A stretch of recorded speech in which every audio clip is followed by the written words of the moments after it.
Welcome to Roar, episode 4. And this is a show that wants you to encourage you to speak up and speak out in order to preserve our democracy. Because we're kind of afraid now that there might be repercussions if we rattle any cages. And, I grew up in the Vietnam area where we were, used to people protesting in order to change the government, to change the direction of the policies in the government. And now there seems to be some sort of restraint on the individual rights of the United States citizens to be able to speak up and speak their minds. And so in the face of this, we're trying to get you to open your mouth. And I have Rick Rosner coming on to the show today to help me discuss what we're going to do about it. Hi, Rick. Hey, when we were kids before the era of memes, there were sayings. And like one saying that just came to mind is from our youth is, if a tree falls in the forest and there's nobody there to hear it, does it make a sound? And we've got the opposite situation here. We're all in the forest and about 5,000 trees are falling all around us. And does anybody notice the sound made by one frickin' falling tree? Case in point, tonight, the State of the Union. Trump is giving probably a 2-hour speech about how great everything is. Then there's an alternate State of the Union, the same way the Republicans did like a Kid Rock Super Bowl halftime show as an alternative to Bad Bunny. But the Dems are doing the same thing of a bunch of, celebs and politicians, each like saying their stuff. And then there's the Democratic rebuttal after the State of the Union given by Abigail, Sponberger or something, the governor of Virginia. Right. And is any of this going to change anyone's minds? I mean, I might watch the State of the Union, like the Epstein victims are going to be in the audience. And I think what people are hoping is that Trump will do something heinous, say something terrible that will actually cost him some support. When he sees them in the audience, he'll be some kind of dick. But really, is there anything that's so dickish that he can lose more support? And there's just so much. I've given up. I look at this. This is the giantest my beard's ever been. I'm just like, I don't comb my hair. You're not taking care of yourself. Yeah. No, frickin'. I don't bathe very often. That's on purpose because I found out. I listened to Adam Carolla, who said that he, quit washing his hair very much. And, Carolla has all his hair, but I don't. These are transplants and stuff. And they barely hang on. But I notice if I don't wash my hair, that it stays in. But like I'm an unkempt, unbathed, frickin'. The unwashed masses. There you have it, Rick Rosner. and I think I've said it on this show before, when my late mother-in-law, was starting to descend into Alzheimer's, she would explain away any, memory lapses, loss of words. She'd say, well, there's just a lot going on. Mm-hmm. And I say that all the time now. It's there. You don't have to have Alzheimer's to be freaking overwhelmed and confused. Yes. This is a very great point that you bring up, that there's, I think there's a scandal out there and we've become numb to it because it's just one after another. And we can't respond with outrage, which is what I remember from our youth. Watergate, for one example, caused some outrage. The way the Vietnam War was handled, people would, take to the streets, they would march, they would sit in and protest. And, I don't see as much of that going on now. And it might be because we were part of a baby boomer generation. There just were more of us. So also they were killing us. That if you were unlucky enough to end up in Vietnam, that war killed 50,000 Americans. Right. Not to mention 4 dead in Ohio. And, so there was, there was an awful lot of things that seemed to me more dramatic. And that's part of what the show's about, is saying that we cannot just sit back and watch our democracy slip away from us. Yeah, Now the Supreme like okay, two cases in point. Do you even know that the aircraft carrier Gerald R. Ford is turned into a poop cruise off the coast of Iran? Oh gosh. They have 4,500 sailors on that ship, and most of the toilets are broken.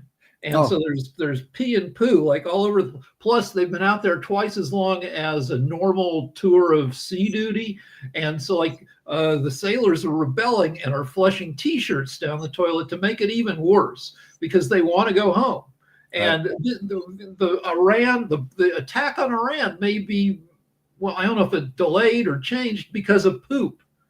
And that's just like, but if this had happened 20 years ago, it would be huge. Yeah. There's a documentary on a cruise ship that called Poop Cruise, but here it's happening again live on and like it gets lost and everything else. Cash I Patel, didn't know about it. Yeah. Cash Patel, head of the FBI, spends between $75,000 and $400,000 flying to Italy to hang out in the locker room with the gold medal men's Olympic team winning, the drink beer with them. He's just being a complete corrupt jackass. He'll probably skate on it. There is very little accountability because the guy we're roaring against, he controls all the levers of accountability. Now the Supreme Court just did something. It was a 6-3 decision to annul his tariffs. Now the tariffs were a foolish idea to begin with, and they were essentially a tax on the American consumer because it wasn't the foreign countries that are paying this tariff. It was the importers, and the importers are passing it on to the American consumer. So these types of situations, which is essentially another tax, it's going to the federal government, and most people don't want their tax money or their money in general going to the federal government, and they're announcing it with great pride that they've raised so much in tariffs. What they've raised is a tax that is going unreported and unidentified as such. Yeah, more than $1,000 per household. And this is so I think it's going to be very difficult to tell the average American consumer who feels that pinch that everything is rosy.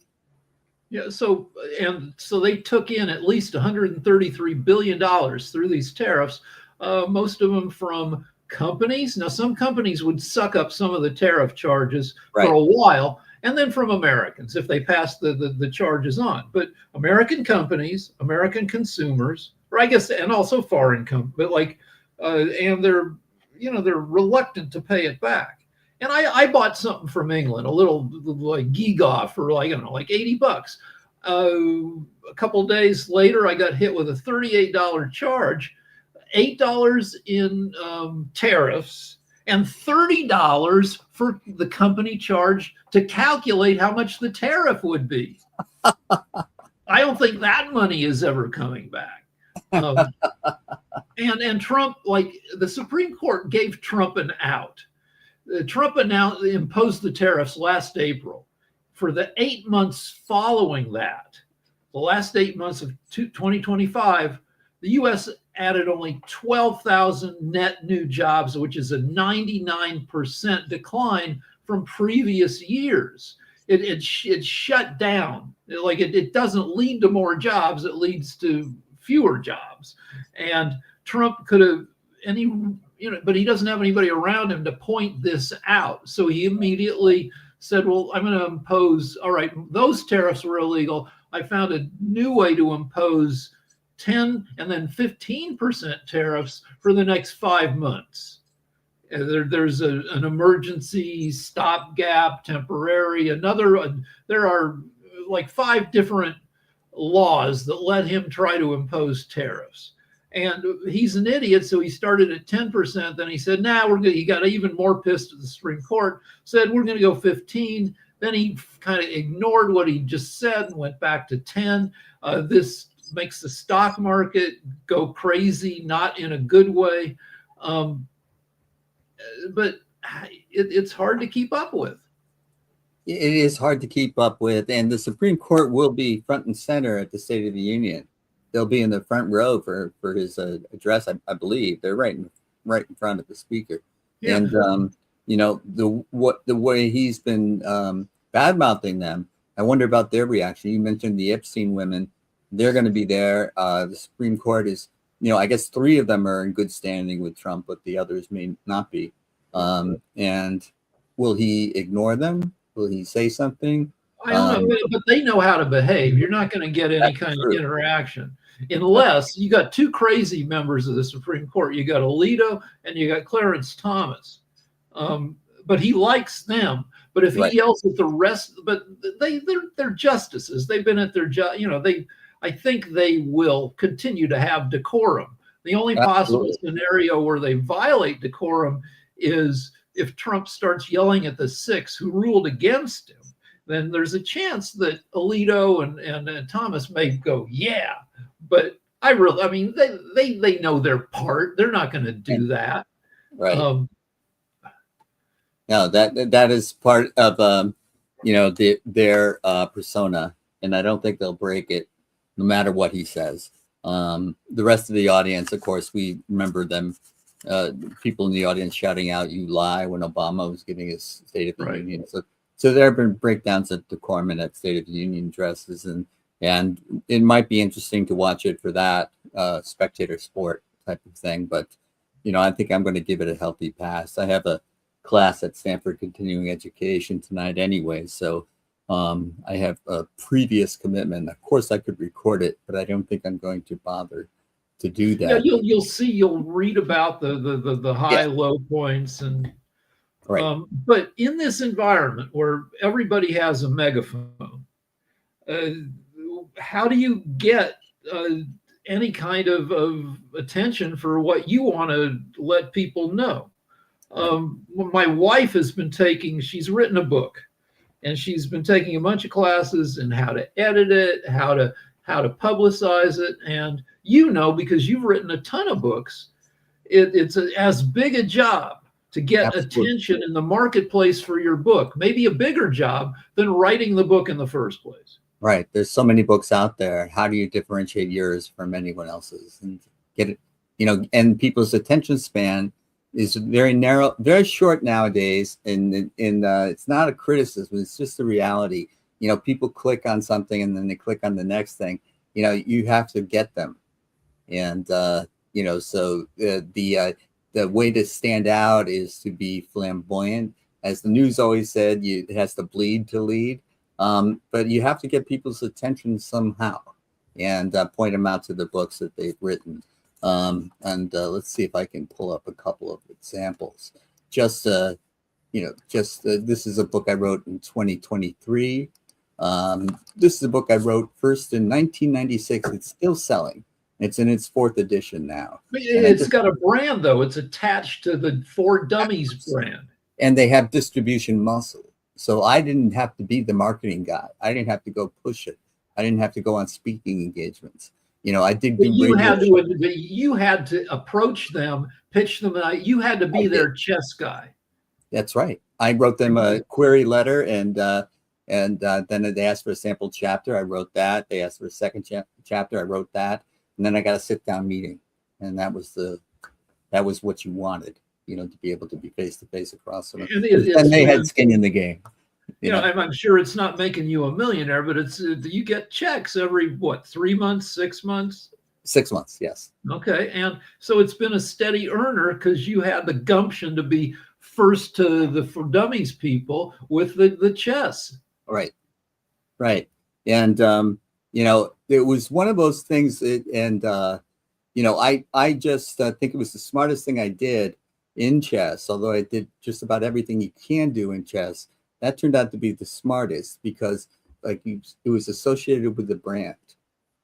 And, that when people ask me for advice, like, for example, the other book that I published in 2025, No Blame, No Shame, it's not attached to a brand. And I don't know how to market it. I don't have a marketing. Back in the year 2000, I was on the quiz show Who Wants to Be a Millionaire? Uh-huh. and I lost on a question where they didn't have the correct answer. Right. They give you 4 answers. They left out the right one. Now, I wouldn't have known the right one, but in every previous case, because this happened like 8 other times where their research failed, they brought the person back. In my case, they were sick of bringing people back. They thought they had a semantic argument, and I was pissed. And I eventually sued them. But I thought, what can I do to, like, if I could just get the public attention on this, Put some I think pressure the on them. injustice of it would, be persuasive. And so I thought about doing crazy. I mean, the craziest thing I did was I sued him while I was working for ABC, which is super nutty. But even nuttier was I thought about, I live in Studio City. Disney headquarters is in Burbank, like 5 miles away. I thought about chaining myself to the gate of the Disney Corporation, the producer of the show. That would have been bad. I would have gotten arrested. It wouldn't have been persuasive. But I considered it. And there is a nut, Laura Loomer, who's part of Trump's circle of advisors. Yes. And she is a nut.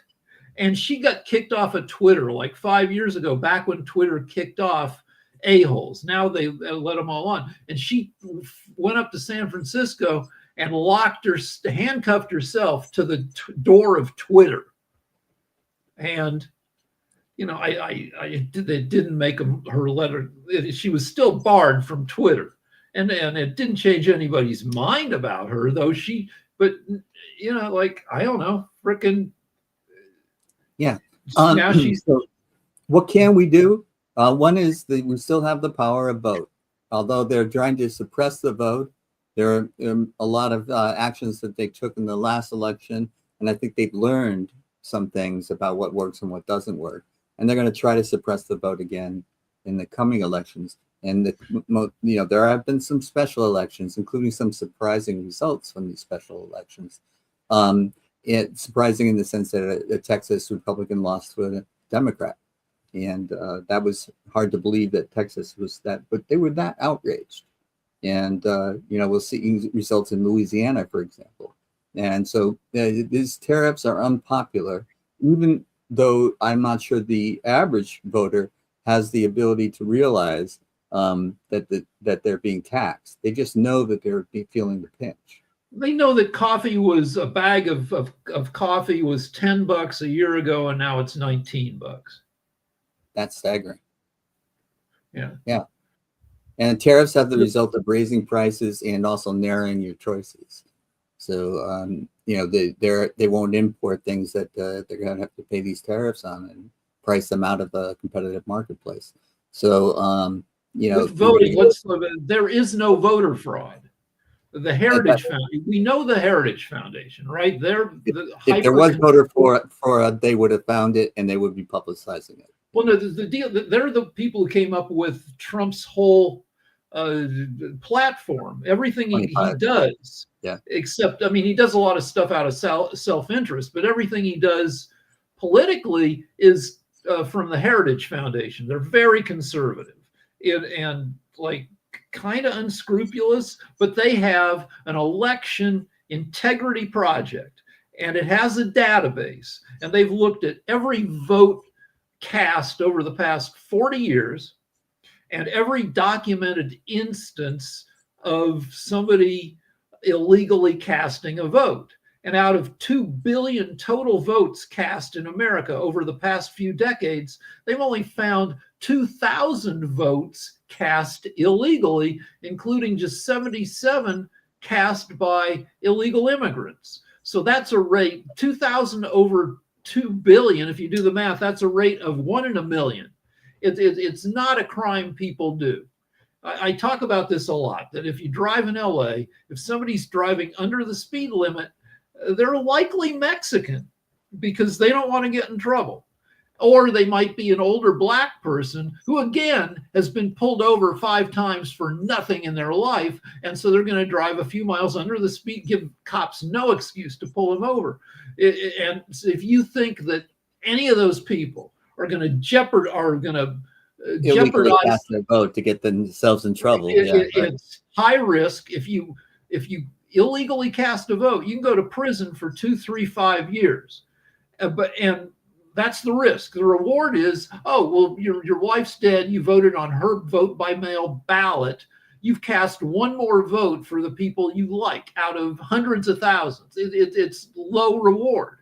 Right. So people don't do it, except for the occasional idiot or the occasional person who gets bad advice. There's a woman who's in prison in Texas because she got out of prison. She did some bad stuff. She got out. She wanted to vote. She asked election officials, hey, now that I'm out, can I vote? And they're like, yeah, we think so. She votes. Turns out she got bad advice, back to prison. But there's not a giant enterprise to It's a simple miscarriage of justice. And in that case, and in others, they get blown up out of proportion. And Trump will talk about voter fraud through the mail. He's trying to suppress vote by mail, which I've done for decades. And others that I know, it's just an easier way to sit down and vote, in a calm manner. And, you can do your own research, you can take your time and all that kind of stuff. But he doesn't like it, and he wants to suppress it. And will that force more people to the polls? Probably, if he can get away with it, which he's trying to. Who knows? I never put anything past him. But right now, I'm still eligible to vote by mail, and that's the way I will vote. Yeah, and in California will like, the SAVE Act, one of the biggest demographics that will have a problem voting is newly registered married women, because if the SAVE Act passes, you will have to show a paper trail showing that you're a citizen, which means the House passed. The House passed the SAVE Act. The House passed. The Senate has to confirm it, right? But so if it passes, then, and you want to vote and you've never voted before, if you've already registered, you might be okay. But if you're a new voter, then you have to dig up your birth certificate, or you need to have a passport. Passports cost about $150. They take several months to get. So, and not a lot, and if you're not traveling out of the country, why would you spend that much money? Yeah. To get a passport would be like getting signing a poll tax, and that's been frowned on for decades. Right. So my wife's coming home. The dog is going to bark at her for a little bit. So that's just what's happening. Yeah. Okay. But so if you don't want to spend $150 on a passport, you have to dig up your birth certificate or request a new one, which is probably $10. Then you have to request your marriage certificate if you can't find it. If you've been married 12 years, you don't know where your marriage license is. Right. I asked my wife, we don't know. Yeah. And then you have to have your driver's license, and then you have to show up, I guess, at your polling place, or I don't know, at the county clerk registrar's office with all these things to prove you are who you are and that you were born in the U.S. Right. And they think that because women tend to vote more Democratic than men vote more for Republicans than women do, that this will suppress some of the Democratic vote. Right, which is the entire rationale behind it. All the things that they're targeting are this is why they got it a little bit educated doing it last election, and this election they're clearly more targeted, and they're doing things that have a chance of working when and not doing things that failed last time. So I just think they're getting better at it.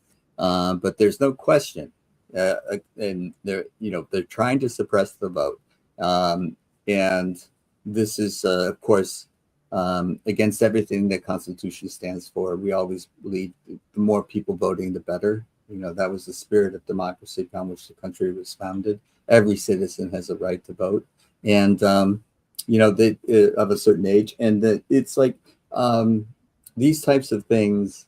I don't know, again, if it's just me or I don't hear the outrage about this that I personally feel. Because it's a little complicated, because like the Republicans say it's the SAVE Act. It's to save the integrity of the vote.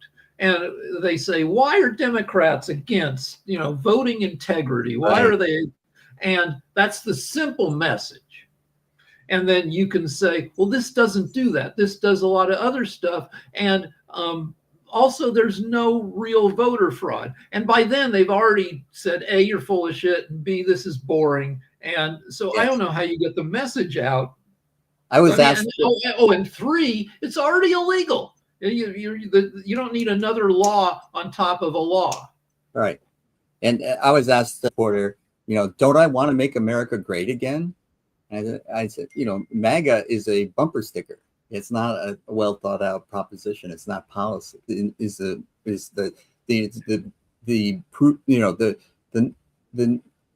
tone. They had a whoosh, and that was enough for people. Now, like, you're lucky to get a 3-second theme song. Like compared to like Gilligan's Island, which was like a minute long. Remember explaining that. It was a 3-hour tour. Yeah. So, hey, what was Gilligan's first name? I forget. I know the professor's name. Yeah, the got his name out of a phone book, and there was speculation that he did have a first. They never. Yeah, you're right. They never said it. The professor's real name was Roy Hinckley. And the last survivor, the movie star, is the last castaway. She's the sole living castaway now. Tina Louise. Oh yeah, Tina Louise, the ginger. Louise. Yeah.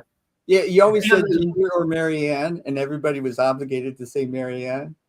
Yeah, but so we used to watch fireworks every year. We're close to the movie lot where they filmed it, and we used to go. They had fireworks at the movie studio. Would do a fireworks display every 4th of July, and we found out that the best place to lie on the ground was a grassy field, so you could look straight up. And that grassy field used to be Gilligan's Lagoon.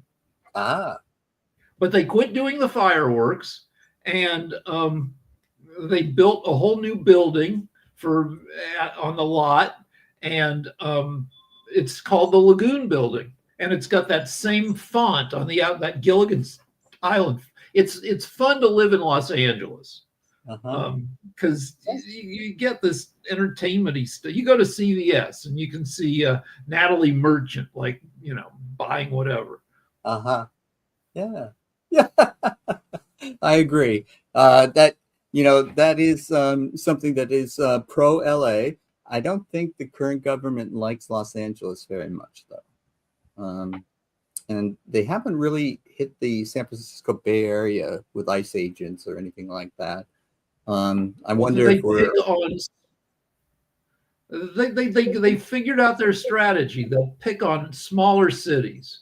Minneapolis is like 430,000 people. It takes 600 cops to patrol Minneapolis. But they flooded it with close to 3,000 Border Patrol and ICE troops, and overwhelmed local authorities. Right. When they tried that in LA, it didn't go so well for them, because LA is a city of like 4 million, plus another 4 million on the outskirts. There were, right. They said that the rioters were burning down Los Angeles. Well, any kind of unrest was like a couple blocks. And what they did is they burned Waymos. They burned down 5. A Waymo is one of those driverless. You've got them all over San Francisco. Yes. So the rioters, or the protesters, some of them would order up a Waymo. It shows up, and then they'd set it on fire. Waymos are defenseless. It's not part of their skill set to run away from people trying to burn them down. But that was the extent of it, that 5 Waymos got set on fire. And Trump was saying, the whole city's erupting in unrest. And the millions of people here were called bullshit on it. And and they could document it too. The people, everyone has a cell phone. I can still remember a cop, you'll remind me of the details of it. The cop was pressing his knee against someone's neck and killing him. And George Floyd, which that George Floyd's killing, murder happened like a mile away from the Renee Good murder and the Alex Pretty murder. It all happened in roughly the same. And people had it on their cell phones, and that's why he got convicted.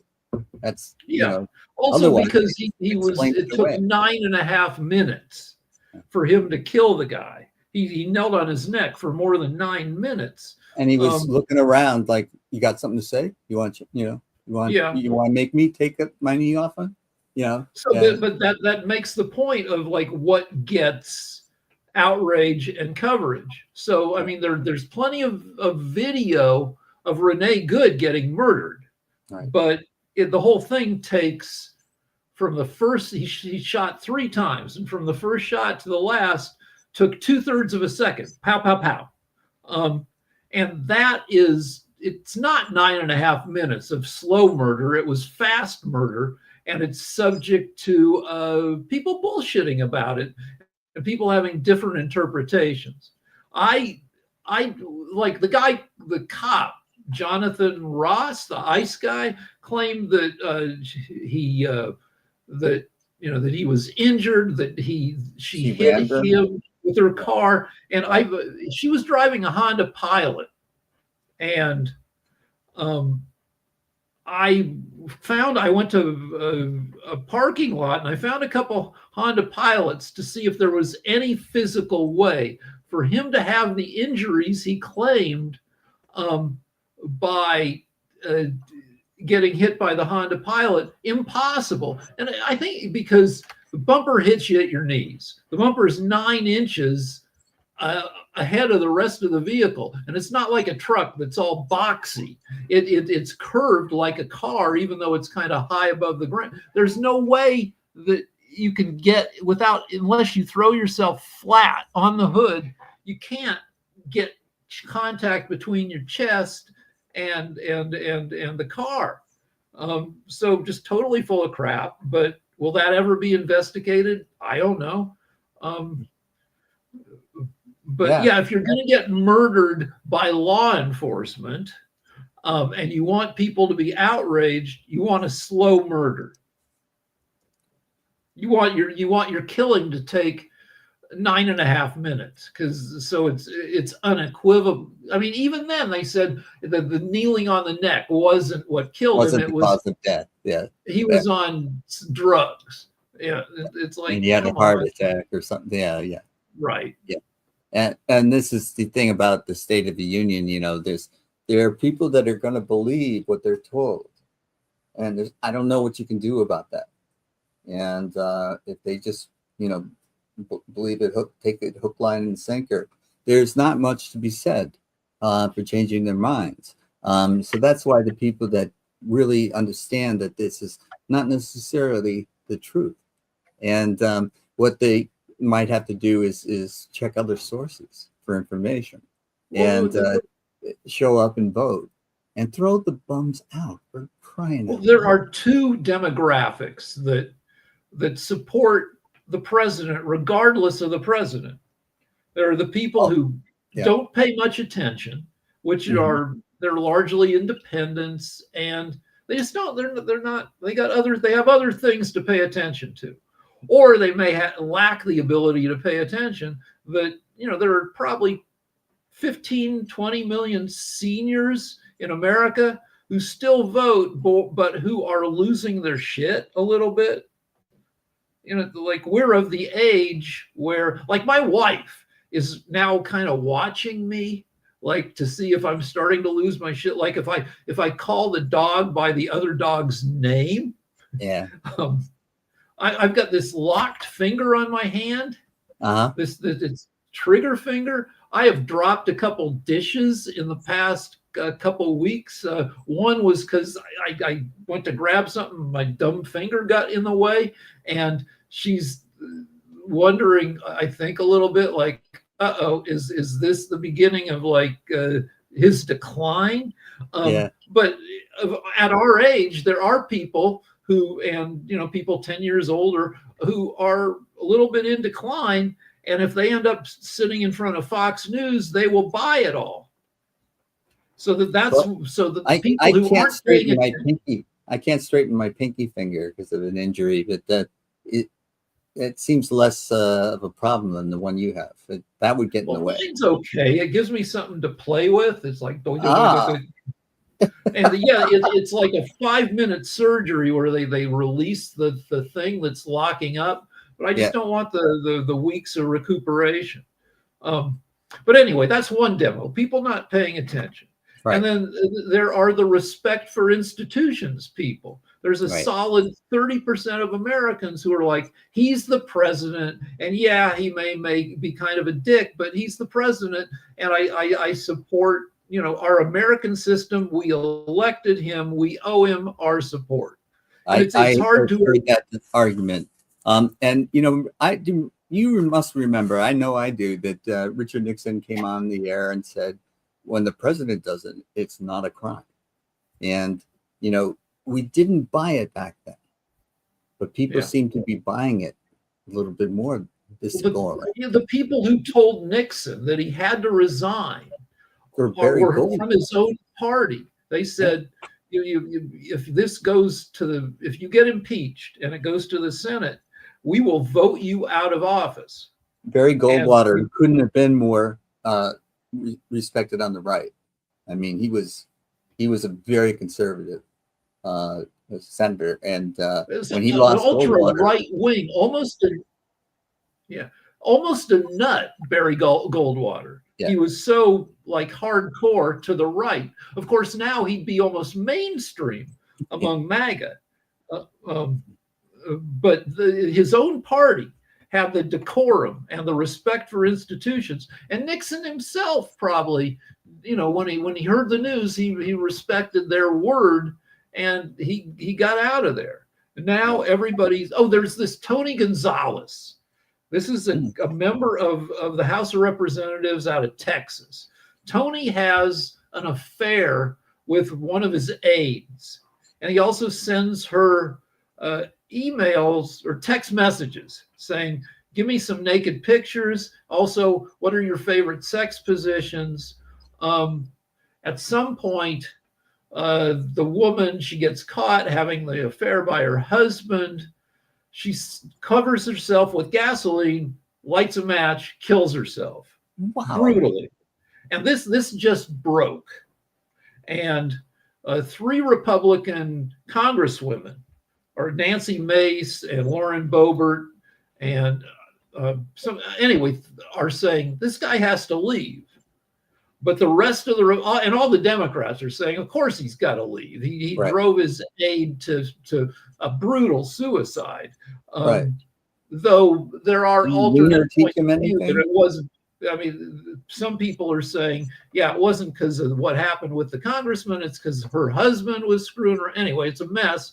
And under normal circumstances, he would resign. But that's the kind of thing that the Speaker of the House wants him. There have been government officials in other countries that have been forced to resign because they are in the Epstein files.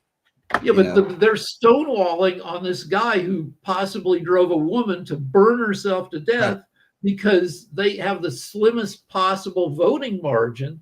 They can't afford to lose one. Yeah. They can't afford to lose a guy, even if the guy is a piece of crap. And sleeping with your aide, it brings up Monica Lewinsky. It brings up all these things that used to cause outrage.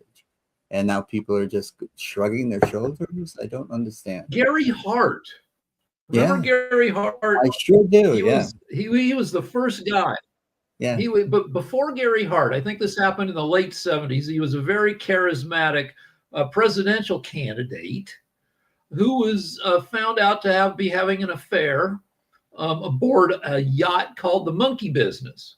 Mm-hmm. And the press, all of a sudden, they used to wouldn't report on affairs. Like everybody, I guess everybody in the press knew that JFK was banging. JFK had a bang room in the basement where he would take people to have sex with them. But all of a sudden, late 70s, they decided Gary Hart was fair game. They revealed the affair, and he quit the campaign. Yeah. You know, now if this happened, he would say, "No, I'm sorry, it was a lapse in judgment.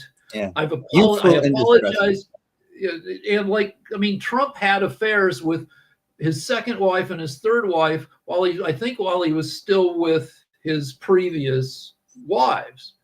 You know, there'd be no, he hasn't apologized for anything in that. Yeah, there has been no accountability throughout his life. 6 bankruptcies, 30 plus felonies. You know, these he's been convicted. Yet, where is the accountability? And so he's gotten the sense that there is none, and he can do. And so nothing. They're still sitting on 3 million Epstein files that we can. It's 100% certain that a lot of those documents show that Trump was. Now, Trump, 28 adult women have accused Trump of either rape or sexual harassment or assault. But Trump is not, in my mind, a penis rapist. Like, he's not a guy who jams when he was found liable by a jury, he was found liable for digital penetration for his fingers. So Trump is a power rapist where he just wants to humiliate the woman. Right. And so that speaks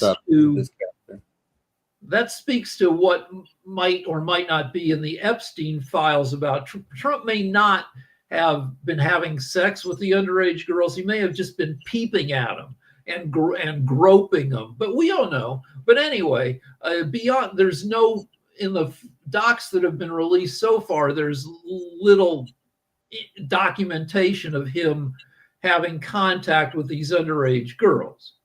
But as I said, there are 28 women, including his first wife, who have credibly accused him of sexual offenses against them. And these are women who, not psychos, you know, right, upstanding women who have nothing to gain by coming forward. But none of that made a freaking difference. Yeah. None of it. Yeah. It's really interesting to me. But, you know, tell me if I'm fooling myself when I say something like this. What's wrong with this country can be fixed by what's right with this country. That's been the case we're about to celebrate our 250th anniversary of the Declaration of Independence, and that has been true historically. Like the biggest, like, it's crazy when you look back at the Civil War. The Civil War killed 750,000 Americans. Like 3% of the population, more than any other, a higher percentage than any other thing in history. A terrible, terrible freaking event. Yet Lincoln, who prosecuted the war, is considered our greatest president, even though he presided over the greatest slaughter. And because it was a winning bet, he preserved the Union. He kept America together. And right. What's wrong with America, which back then was a bunch of assholes decided to break away so they could keep having slaves. And he brought the hammer down on them. And we remained a country, and we're better off as one country. We have, you know, we have all sorts of power, both economic and moral power as a single nation. Though, you know, our moral power is compromised right now.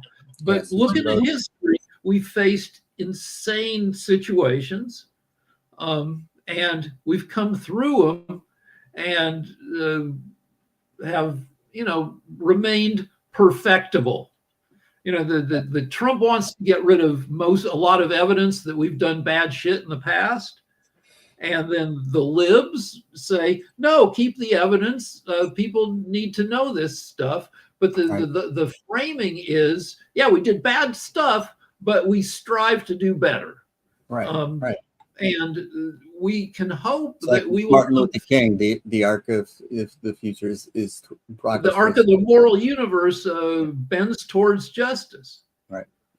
And we were hopeful that that remains the case, though it's more up in the air because we've never had as big a dick as president as Trump, and because AI is going to outthink us. For the first time in a century, the average IQ of all humans is going down. For the 50 years after, there's a thing called the Flynn effect. For the 50 years after World War II, the average IQ of all of humanity went up by 15 points because cultural literacy, because TV spread to cover the planet, radio spread to cover the planet, phones, just as people became more literate, more knowledgeable, they became smarter. The whole planet became smarter. But now we're outsourcing our thinking to our devices, and we're getting dumber. That's a topic for another show. We're going to end this one, but I want to give you a hand for roaring today. You did a great job, and I will hopefully see you next week, and we can talk about AI, which is a tremendous, interesting topic for me, and deserves more than the time that we have to talk. Yeah, let's do AI. Yeah, my wife says, "Why are you so loud?" And he's roaring. All right. All right, Rick. Thanks again. Okay, that was Rick Rosner helping me to help you to get your voice heard. Speak up, speak out, and help preserve our democracy. If you want to see this and other episodes, you should go to airu.tv, the website that has all the previous episodes and some previous seasons that Rick and I have been on. And also, let's see if I can do this. Yeah, if you want to write to us and ask us a question or tell us what to talk about, just write to us at info@airu.tv. And we'll be happy to discuss whatever it is that the topic is that's keeping you up at night, stressing you out, or giving you reason to stay quiet and not open your mouth. Okay, thank you for watching. And we will be back next week at the same time, right? Reasonably the same time, and certainly the same channel. So thanks again.